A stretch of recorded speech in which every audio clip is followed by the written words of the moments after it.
오늘 함께 나눌 하나님의 말씀은 이사야서 41장 8절에서 13절까지 말씀 함께 합독하시겠습니다. 이사야 41장 8절에서 13절까지 말씀 함께 합독하시겠습니다. 그러나 나의 종 너 이스라엘아, 나의 택한 야곱아, 나의 벗 아브라함의 자손아, 내가 땅 끝에서부터 너를 붙들며 땅 모퉁이에서부터 너를 부르고 내게 이르기를 너는 나의 종이라, 너를 택하고 실어 버리지 아니하였다 하였노라. 두려워 말라, 내가 너와 함께함이니라. 놀라지 말라, 나는 내 하나님이 됨이니라. 내가 너를 굳세게 하리라. 참으로 너를 도와주리라. 참으로 나의 의로운 손으로 너를 붙들리라. 보라, 내게 노하던 자들이 수치와 욕을 당할 것이요 너와 다투는 자들이 아무것도 아닌 것 같이 될 것이며 멸망할 것이라. 내가 찾아도 너와 싸우던 자들을 만나지 못할 것이요 너를 치는 자들은 아무것도 아닌 것 같이 허무한 것 같이 되리니, 이는 나 여호와 너의 하나님이 내 오른손을 붙들고 내가 이르기를 두려워 말라, 내가 너를 도우리라 할 것임이니라. 아멘. 나는 너의 하나님이라 라는 제목으로 함께 은혜를 나누고자 합니다. 이 이사야서 41장 이 말씀을 올해 제가 받은 말씀입니다. 이사야 말씀을 받으면 우리는 굉장히 행복하죠. 글쎄요, 저는 이사야 말씀을 하나님이 주셨을 때 저는 굉장히 많이 행복합니다. 거기에는 회복의 말씀이 들어있기 때문이죠. 이 41장은 이사야 선지 시대로부터 약 100년에서 150년 후에 이스라엘이 바벨론 포로 시대 그리고 포로 귀환 시대를 배경으로 하고 있습니다. 이스라엘의 이 백성에 대한 하나님의 구원 사역과 메시아 왕국의 영광 등에 관한 예언을 주 내용으로 다루고 있습니다. 이 구약 속의 신약이라고 불리기도 합니다. 41장에 우리가 8절에서부터 13절까지 읽었지만 그 가운데 41장의 주 핵심 문장이 10절입니다. 두려워 말라, 내가 너와 함께 할 것이다. 놀라지 말라, 나는 너의 하나님 됨이라. 참으로 내가 너를 도우리라.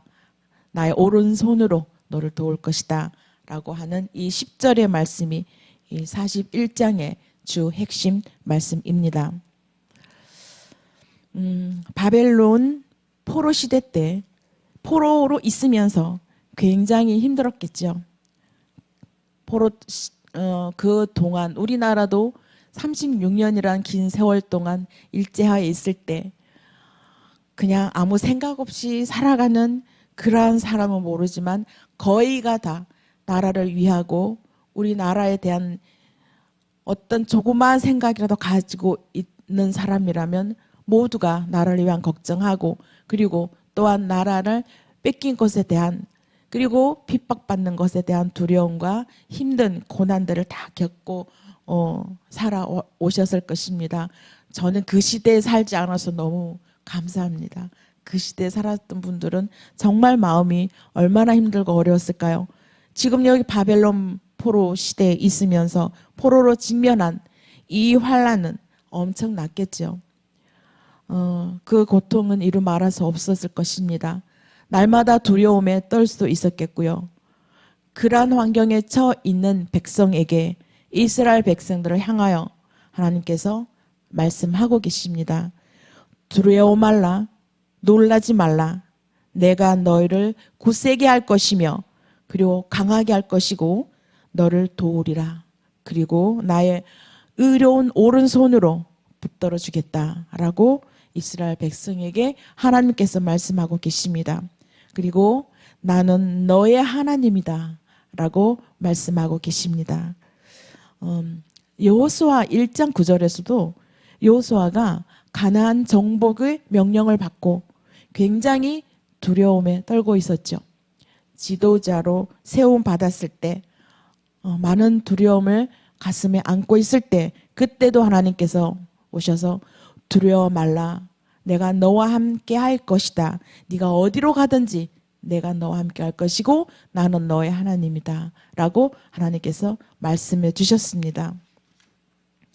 하나님께서는요, 이 택한 하나님의 백성들에게는 이렇게 늘 이사야 말씀에도 그러죠. 두려워하지 말라. 내가 너와 함께 할 것이고 강하고 담대하라. 놀라지 말라. 계속 이렇게 말씀하고 계십니다. 그 이유가 분명히 있으시겠죠. 이스라엘 백성들에게만 이렇게 두려워하지 말라. 놀라지 말라. 나는 너의 하나님 됨이라라고 말씀하셨던 건 아닌 것 같습니다. 오늘날 나에게 여러분에게도 적용되는 말씀이지요. 저는 올해 이 말씀을 받고 내 안에 어떤 두려움이 있을까 이런 새겨보면서 하나님께 기도드렸습니다. 지금도 계속 기도드리고 있고요. 하나님께서는 왜 두려워하지 말라라고 41장 10절의 말씀을 이스라엘 백성들에게 또한 오늘날 우리에게 주셨을까요? 첫 번째는 임마누엘 하나님이 함께 하신다는 것을 우리에게 보여주기 위함입니다.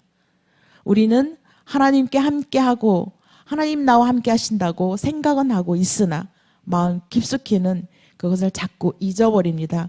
그래서 내 마음에 자꾸 두려워하고 힘들어하고 이런 일들이 많이 일어나죠. 그것은 우리는 연약한 사람이기 때문이죠. 하나님께서 두려워 말라. 내가 너와 함께 하겠다라고 말씀해 주셨습니다. 우리에게, 저에게 이렇게 말씀해 주셨습니다. 그것은요, 우리는 한없이 연약하죠. 무능하고 힘없고 걸핏하면 죄로 인하여 쓰러지고 실망하고 그런 나약한 인간입니다. 누가 그러죠? 사람은 사람일 뿐이다 라고 얘기하잖아요. 그럼에도 불구하고 우리와 함께 하시겠다고 날마다 하나님께서는 말씀해 주십니다. 염려하지 말라라고 늘 말씀하십니다. 이것은 우리를 향한 하나님의 은혜이자 사랑이십니다.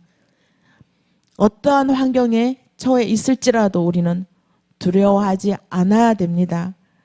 그런데 자꾸 두려워하게 됩니다.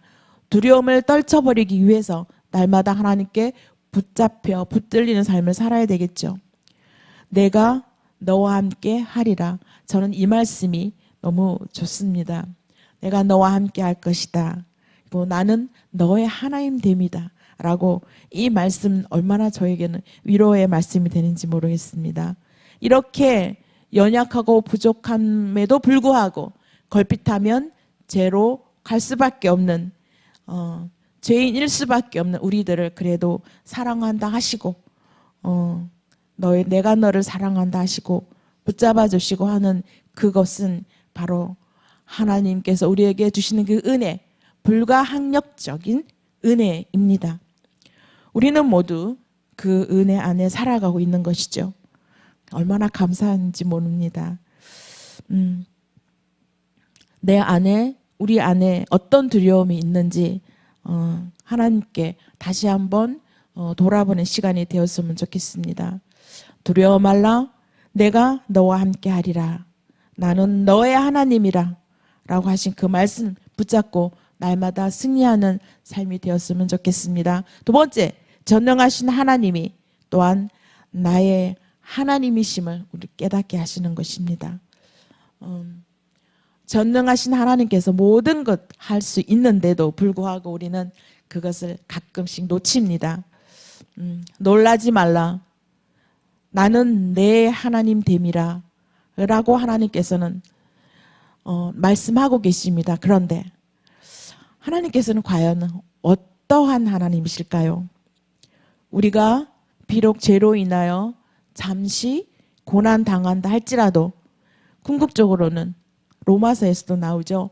로마서 8장 35절의 말씀에 의하면 환난이나 곤란이나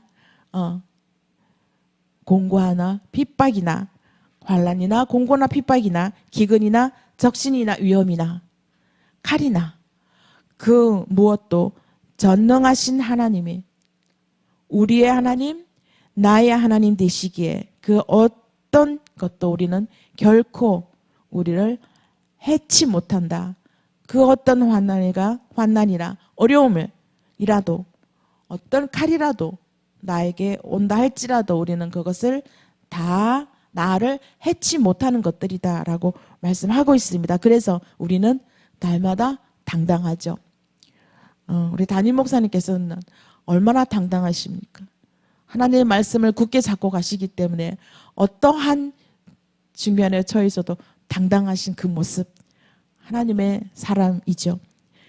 날마다 우리는 하나님 앞에, 말씀 앞에 그 말씀이 나를 보호해주고 어떤 것도 나를 해치 못한다라는 것을 강하게 내 마음에 왔을 때는 그 무엇도 우리는 두려울 게 없다라는 것이죠. 그래서 날마다 당당하고 씩씩하게 살아갈 수 있는 그러한 하나님의 사람들의 모습입니다.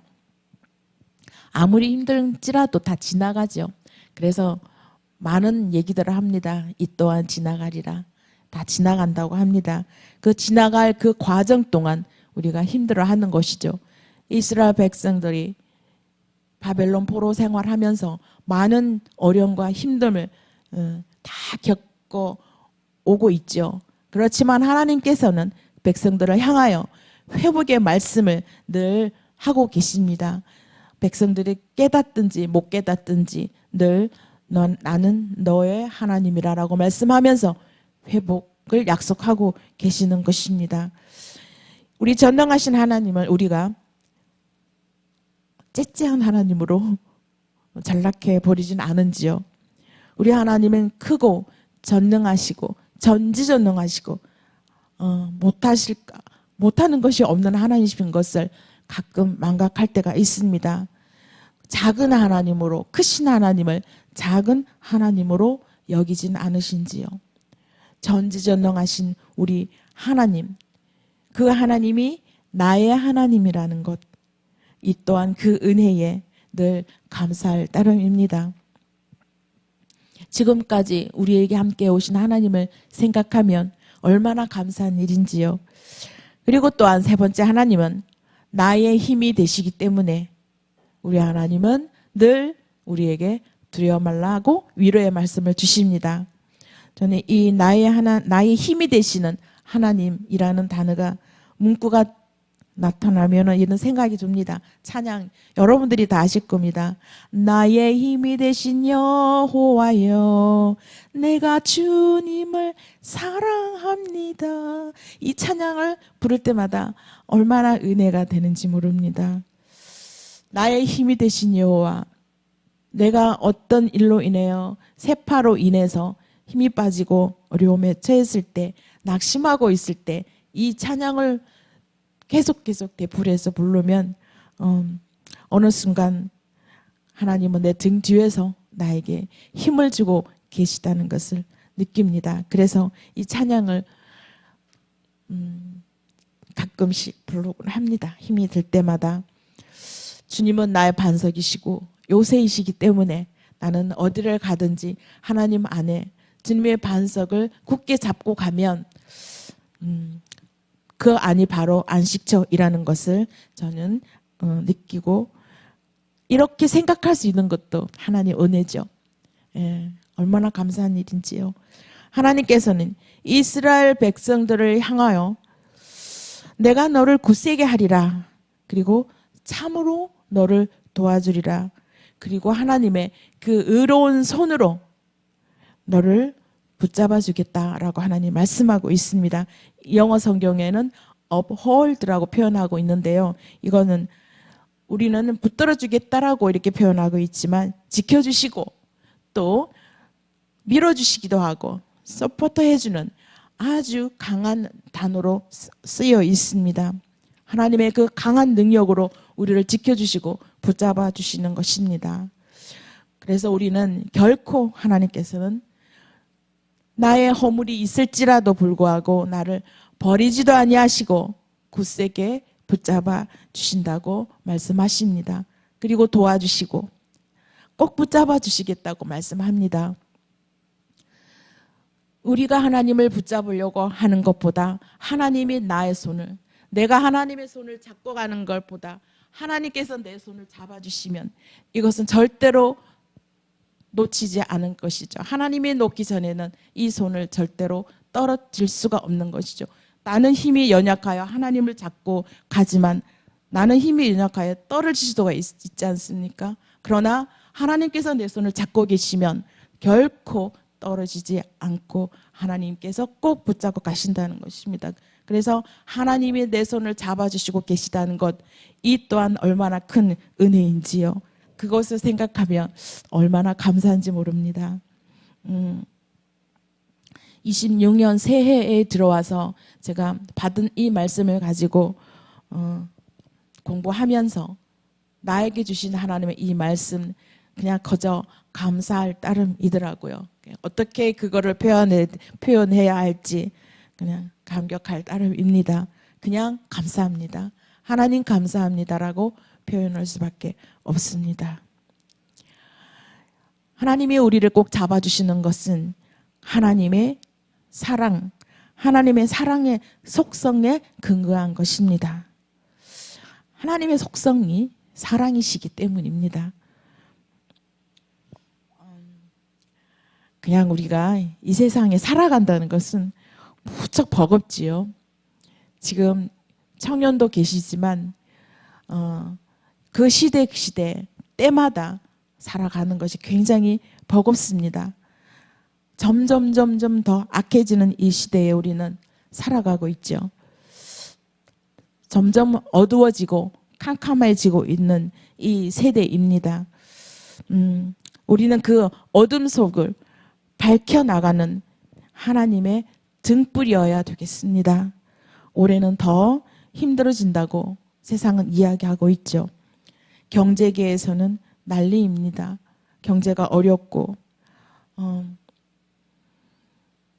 IMF 그 이상으로 힘든 그런 해가 될 것이다. 올해만 그럴까요? 점점 더 힘들어지지 않을까 생각합니다. 밖에 나가면 상가들이 다 문을 닫고 있고요. 자영업자들은 도산하기 일부 직전이고 그래도 부여잡고 있고 정말 많이 어렵습니다. 현장에 뛰어보면 많은 어려움을 가지고 있는 분들이 너무 많습니다. 이럴 때 서로 사랑하게 될까요? 이럴 때는 사람의 마음이 강팍해집니다. 아이들 학교에서도 보면은요, 학교 보내기 힘들다고 얘기하는 엄마들이 많지요. 점점 더 아이들까지도 강팍해지고 악해지고 있는 것입니다. 학폭이라고 하죠. 그것은 어렸을 때 초등학교 때부터 제가 어디 가서 초등학생을 만났는데요. 그 초등학생이 제가 질문을 합니다. 학교 다니기 재밌지? 그랬더니 하나도 안 재밌대요. 왜 그러니? 저가 학폭을 당했거든요. 그 아이 입에서 법정 얘기가 나오고요. 소송 얘기가 나오고 이렇게 합니다. 굉장히 험악하구나. 아이 입에서 법정 소송 이야기가 나올 정도면 얼마나 학교가 삭막하고 무서운 학교가 되었는지. 그럼 왜 학폭을 하니? 그러면은 혼자만 당하는 거 아니요. 돌아가면서 때를 지어서 돌아가면서 한대요. 그 아이들은 주로 크면은요, 그 아이 입에서 걔네들은 크면요 깡패 될 거예요. 딱 이래요. 그래서 실제로는 그렇게 안 될 경우도 있는데 그만큼 아이들이 마음이 강팍해지고 악해져 가고 있다는 것입니다. 그래서 대안학교를 많이 보내지 않습니까? 그 미국도 이미 우리나라 그 이상으로 공립학교에는 그냥 온갖 학생들이 다 오잖아요. 그래서 크리스천 스쿨로 많이 학교를 보냅니다. 거기에는 굉장히 다니는 아이들은 순진하고 착해요. 거기서 예배 드리고 하나님 말씀 배우고 촛불 시간에 찬양하고 그리스도의 사랑을 전하고 교육하고 교제하고 거기에서 또 꿈을 키워나가는 그러한 곳입니다. 그래서 다른 아이들보다도 조금 순수합니다. 제가 아이를 공립학교에도 보내보고 크리스찬 스쿨에도 보내봤기 때문에 제가 그거를 알게 되는 거죠. 그래서 우리 아들은 처음에는 공립학교에 학교가 굉장히 좋은 학교에 들어가서 공부하는 걸 자랑으로 여기고 너무 열심히 공부했는데 제가 한국으로 들어오면서 사립학교로 갈 수밖에 없었고요. 그래서 크리스찬 스쿨로 이제 보냈는데 너무 좋다고 그래요. 아이들이 너무 착하대요. 우리 아들 말에 의하면 그래요. 국립학교에서는 아이들 착한 아이들이 별로 없어서 공부 잘하는 아이들이 착하대요. 교회 말로. 근데 크리스찬 스쿨에 오니까 모든 아이들이 다 착하다고 얘기해요. 그래서 대학도 크리스찬 스쿨, 크리스찬 대학으로 가더라고요. 일반 대학을 가라 해도 안 가더라고. 나쁜 아이들이 너무 많대요. 예. 지금 오늘 우리나라도 그러지 않을까요? 예수 그리스도가 없는 학교이기 때문에 예수 그리스도가 없는 그러한 학교 생활이 아이들에게는 너무나 부담이 가고 힘든 생활이 되지 않을까 합니다. 중학교는 김정은이 쳐들어오지 못한다. 중2 때문에 못 온다 하잖아요. 그만큼 아이들이 악해져 있고요. 그리고 고등학교는 입시, 대학 입시로 인해서 얼마나 삭막합니까? 임윤찬 피아니스트라는 피아니스트가 있어요. 남자아이인데 각종 콩쿠르에 입상해서 프랑스에서 이렇게 인터뷰를 했는데 한국에 오래도록 한국에 오지 않고 이제 외국에서만 연주하고 미국에서 이렇게 미국 유명한 뉴 잉글랜드 컨서바토리라는 음악 학교가 있어요. 거기를 다니면서 콩쿠르에 입상을 했는데 한국에 들어올 일이 별로 없죠. 그래서 인터뷰하면서 한국에 가고 싶지 않냐? 라고 물어보니까 절대로 안 가고 싶어요. 이렇게 대답했습니다. 놀랍죠. 왜 안 가고 싶냐? 한국은 입시 경쟁으로 지옥과 같습니다. 제가 한국에 살았을 때, 학교에 다녔을 때 지옥과 같았습니다. 이렇게 인터뷰를 했기 때문에 이 세계가 놀란 거죠. 한국의 학교가 이만큼 삭막하고 경쟁 속의 아이들이 자라나기 때문에 어른이 되었을 때도 마찬가지 이게 되는 것이죠. 또 대학 들어가면 취업 경쟁에 그리고 취업을 했다 할지라도 그 안에서 무진장 내가 받는 연봉만큼 나는 스트레스를 받고 일을 해야 한다는 것입니다. 따뜻함이라는 거 없고 경직되어 있고 낙오자가 더 악해지는 그런 사회가 되어가고 있습니다. 이런 사회 속에서 자영업하는 사람은 어렵다고 아우성치고 근로자는 피켓 들고 나오고 장애인도 심지어는 피켓 들고 나오는 세상에 동성애자들이 케어 축제로 난리가 나고 이런 것은 모두 이런 세상에서 어떻게 해야 될까요? 하나님께서는 안 믿는 사람들도요 말세라고 얘기를 합니다. 그럴지라도 그럼에도 불구하고 하나님은 사람들 결코 두려워하지 않아야 된다. 우리에게 말씀하고 계십니다. 세상이 어떠할지라도 환경이 어떠할지라도 우리는 절대로 두려워하지 말아야 된다.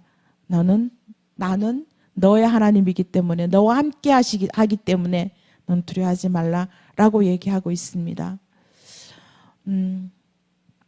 저 안에도 보이지 않는 그런 두려움이 많이 있었습니다. 그러니까 저에게 이런 말씀을 주셨겠지요. 그래서 하는 이 두려움을 내 안에 있는 두려움을 끄집어내서 하나님 앞에 내려놓고 두렵고 떨리는 이 말씀 앞에 내려놓고 하나님 말씀에 순종하기로 또 하나님하고 약속해 봅니다. 이 말씀 앞에 나아가면은요 굉장히 위로가 됩니다. 너무나 위로가 되고 힘이 되는 이 이사야 41장 8절 13장의 이 3절까지의 말씀입니다. 우리가 몇 번을 읽어도 감사하고 행복한 이 말씀이죠. 우리 10절 다시 한번 함께 한 번 더 합독해 볼까요? 두려워 말라. 내가 너와 함께 함이니라. 놀라지 말라. 나는 내 하나님이 됨이니라. 내가 너를 굳세게 하리라. 참으로 너를 도와주리라. 참으로 나의 의로운 오른손으로 너를 붙들리라. 아멘.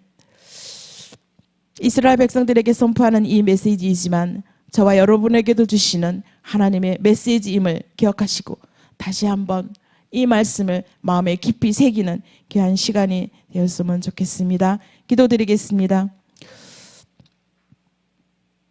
한 해 동안도 이 말씀으로 전능하신 하나님, 임마누엘의 하나님, 나의 힘이 되신 주 여호와 하나님을 의지하고 완벽하게 주의 오른손에 붙들리는 그러한 세대의 삶이 되게 하여 주시옵소서. 예수님 이름으로 기도드립니다. 아멘.